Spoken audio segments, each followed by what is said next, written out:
Les Deux Magots, café iconique du 6e arrondissement, au style traditionnel et pittoresque, en aura vu passer des stars, que ce soit Ernest Hemingway, Pablo Picasso ou encore Louis de Funès, venus y tourner les aventures de Rabbi Jacob dans les années 1970.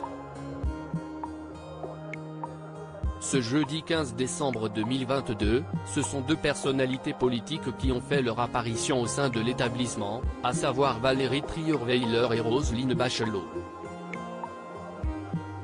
Entourés des écrivaines Constance Rivière et Jessica Nelson, ainsi que de Carole Fernandez et Catherine Mativa, présidentes des Deux Magots, elles ont été reçues dans le cadre du nouveau rendez-vous de la brasserie, le déjeuner Beauvoir.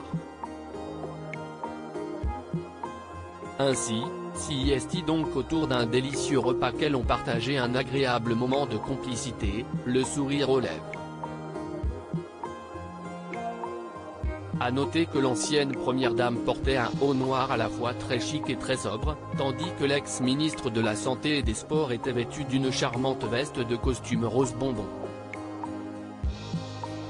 Elle a bien raison de se venger. Le 7 décembre dernier, les deux femmes étaient déjà réunies, cette fois-ci sur le plateau de RTL.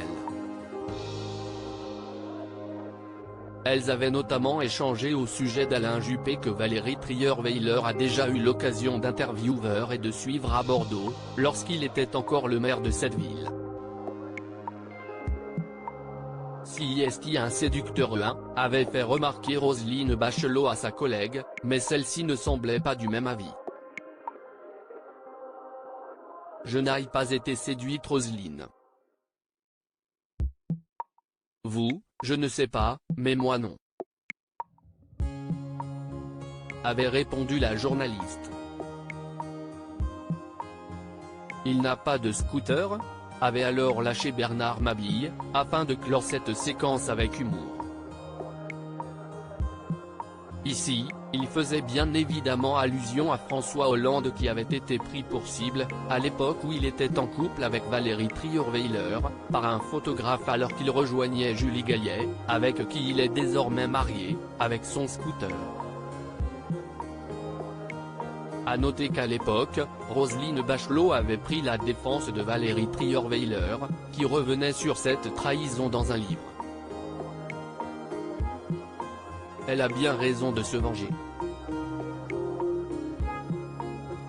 Si est quand même une vengeance, et quand on a un salaud, enfin, quelqu'un qui sait se comporter.